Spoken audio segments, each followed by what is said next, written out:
सुप्रभात। मैं हूं आपका दोस्त डॉक्टर दर्शन बांगिया।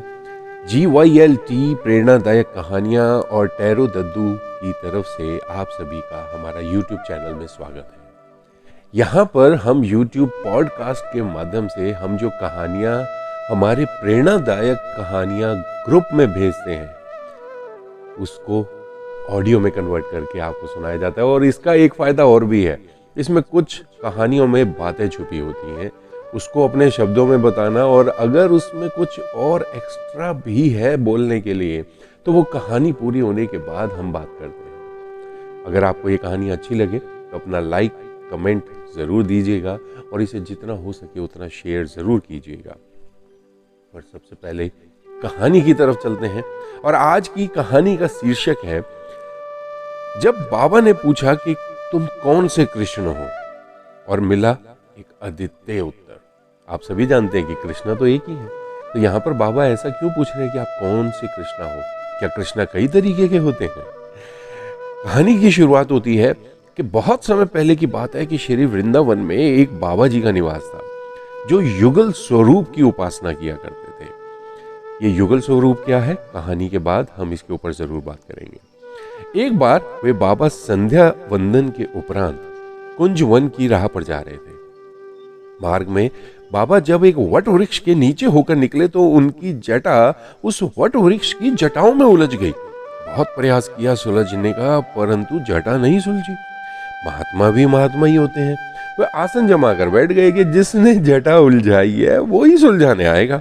तो ठीक है, नहीं तो मैं ऐसे ही बैठा रहूंगा और प्राण त्याग दूंगा। बाबा जी को बैठे हुए 3 दिन बीत गए। एक सांवला सलोना ग्वाल बालक आया जो 5-7 वर्ष का था। वो बालक ब्रज भाषा में बड़े दुलार से बोला, बाबा तुम्हारी तो जटा उलझ गई, अरे मैं सुलझा दूं को। अरे जैसे ही वो बालक जटा सुलझाने को आगे बढ़ा, बाबा ने कहा, हट, हाथ मत हट लगाना, पीछे हटो, कौन हो तुम?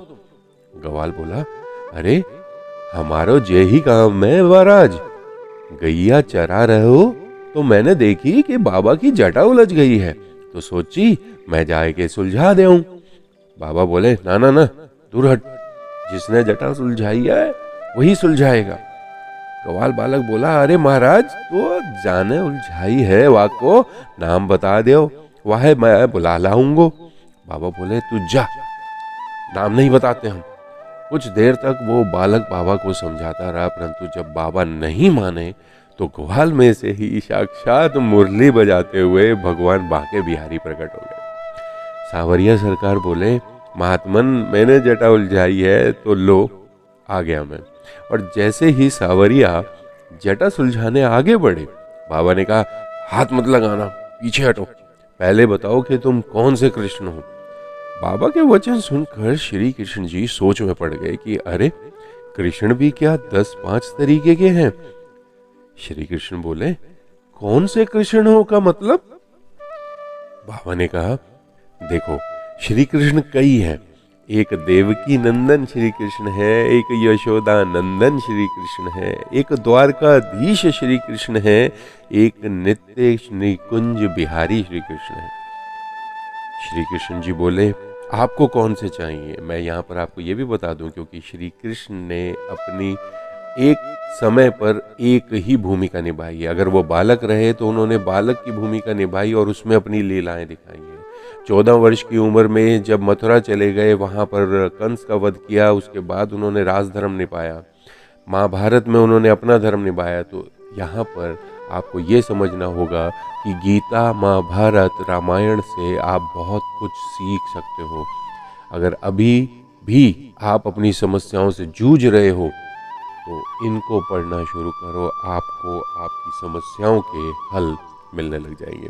चलिए अभी हम कहानी शुरू करते हैं। अब श्री कृष्ण जी ने पूछा कि आपको कौन से चाहिए? बाबा ने कहा, मैं तो नित्य निकुंज बिहारी श्री कृष्ण का परमो उपासक हूँ।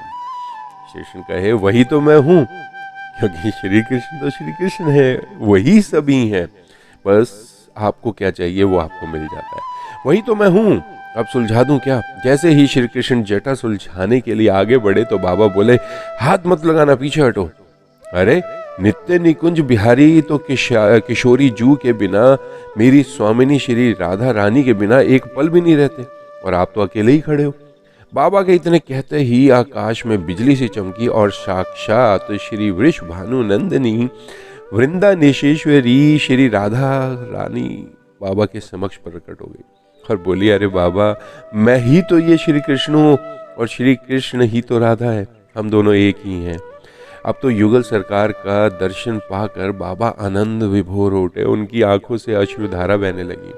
अब जैसे ही श्री राधा कृष्ण जटा सुलझाने आगे बढ़े, बाबा चरणों में गिर पड़े और बोले, अब जटा क्या सुलझाते हो प्रभु, अब तो जीवन ही सुलझा दो। बाबा ने ऐसी ही प्रार्थना की और प्रणाम करते करते उनका शरीर शांत हो गया। पुनरपि जनन पुनरपि मरण पुनरपि जननी जठरे शयनम, इहि संसारे बहु दुस्तारे, कृपया पारे पाहि मुरारे।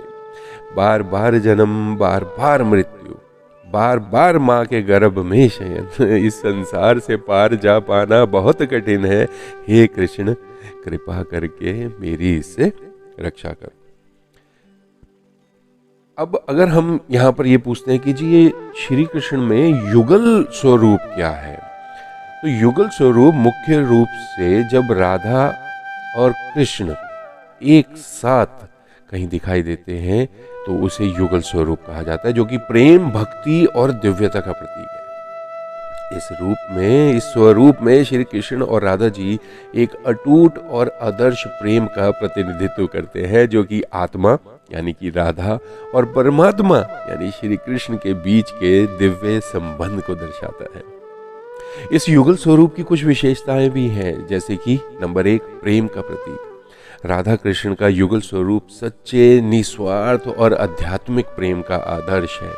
यह प्रेम भौतिक इच्छाओं से परे है। अगर आप भक्ति और आत्मा की शुद्धि करना चाहते हैं तो इस स्वरूप का दर्शन प्रत्येक दिन किया करें। संगीत और नृत्य, नंबर 2 है संगीत और नृत्य।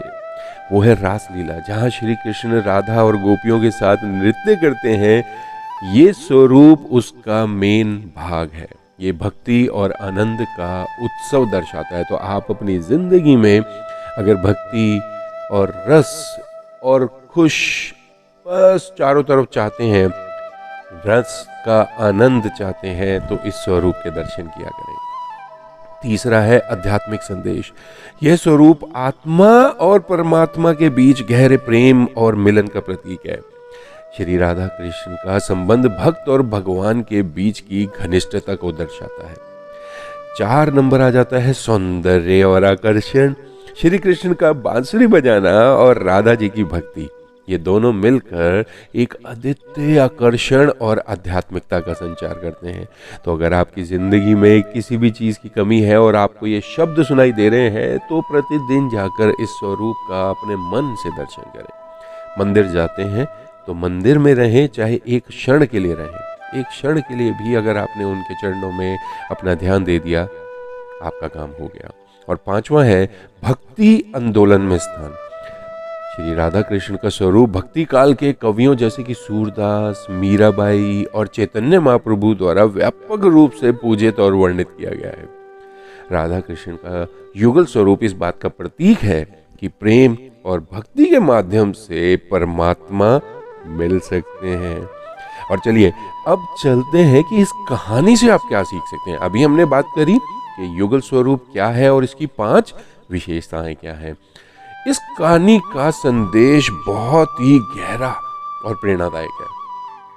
ये भगवान श्री कृष्ण और श्री राधा यानी के युगल स्वरूप की महिमा को तो दर्शाता ही है, साथ ही यह भी सिखाता है कि सच्चे भक्त को अपने इष्ट से जुड़ने के लिए उनकी संपूर्णता को पहचानना और स्वीकार करना होता है। बाबा जी की भक्ति, दृढ़ता और समर्पण ये सिखाता है कि यदि हमारे मन अपने इष्ट पर अडिग हो और उनकी वास्तविकता की पहचानने की क्षमता हो, तो भगवान स्वयं प्रकट होकर हमें मार्गदर्शन करते हैं। अब सोचिए, अगर आपके सामने इस तरीके से श्री कृष्ण आ जाएं, तो क्या आप ऐसा सवाल कर पाएंगे कि तुम कौन से कृष्ण हो?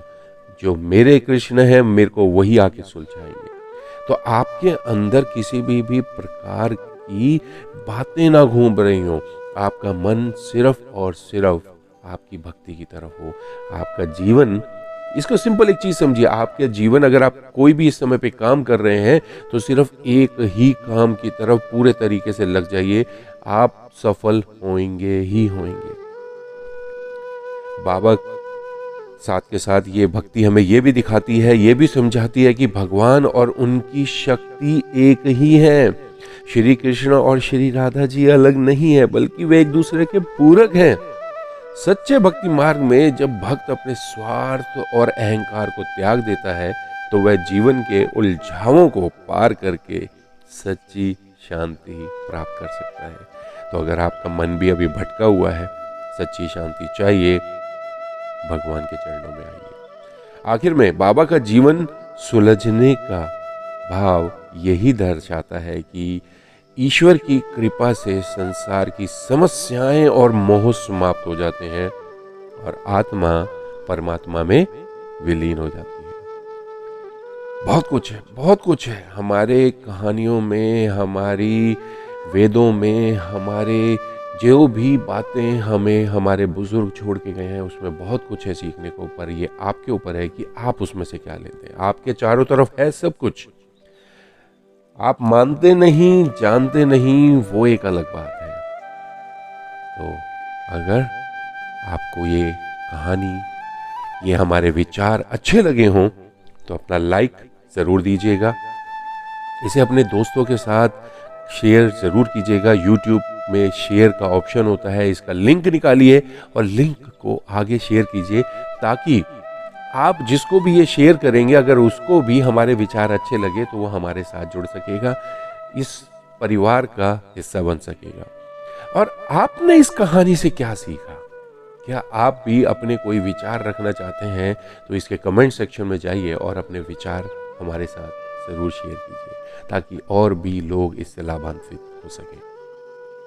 आज के लिए बस इतना ही, जल्दी फिर मिलेंगे एक नई कहानी के साथ, एक नए विचार के साथ, और उससे क्या सीख सकते हैं उस जानकारी के साथ। तब तक हमारे साथ जुड़े रहिए और लोगों को जोड़ते रहिए। मैं हूं आपका दोस्त doctor Darshan Bhangiya. Bye bye, take care, have a good day.